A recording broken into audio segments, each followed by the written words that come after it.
Okay, I've said this before. My family has kind of a bad habit, but I don't really think so. We have dessert almost every single night. So this week, I'm using one of my canned ingredients.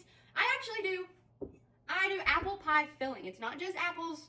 It's actually like all the seasonings and everything. My mom and I do this every single year, and this has all the goodness in there. We also do peach pie, but my stepdaughter, her favorite is apple pie. So we're gonna do apple pie. So all I have to do is make a crust. Let's do it. Here is my recipe for my crust. You can screenshot it if you want to. I'm pretty sure this is the same recipe my mom uses, but it's never quite as good as my mom's. So 3 cups of flour, 1.5 cups of Crisco. I have a rooster, so I always crack it in a bowl first. If you know, you know.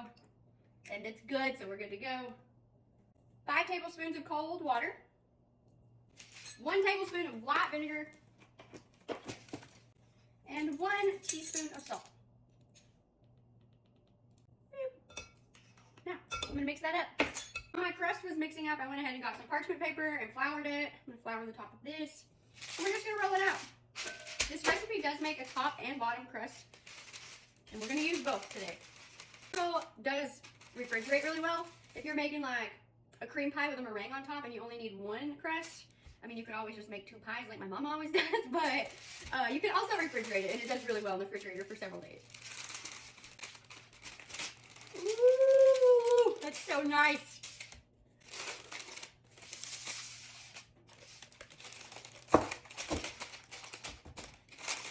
My mom watches my videos. Of course, she's my biggest fan. So, she gave me this. Can you see that? This is my great-grandma's can opener. No more opening with butcher knives for me. Look how cute it is. It's got 1 back here and 1 over here, like, you know, to pop. Like, I always think of carnation milk or goat milk, because this is what we always used when we fed our pet deer.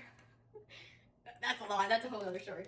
Okay, so because this is a little watery through the canning process, I do take a little bit of cornstarch on this and just coat the bottom of it. So when those juices hit it, and it's actually going to make like a really yummy, like, gel. It's good. Now, here's a little pro tip. If I was gonna have family over or bring this to an event or something, I would definitely do 2 jars of apples to like really make a tall, pretty pie, you know? But I'm not, it's just for my kids. No one's gonna see this. So we're gonna just do 1 jar. However, we gotta do our top crust. Same process. Cut off the edges again. Now I'm just gonna cut a little design in the middle to let it vent.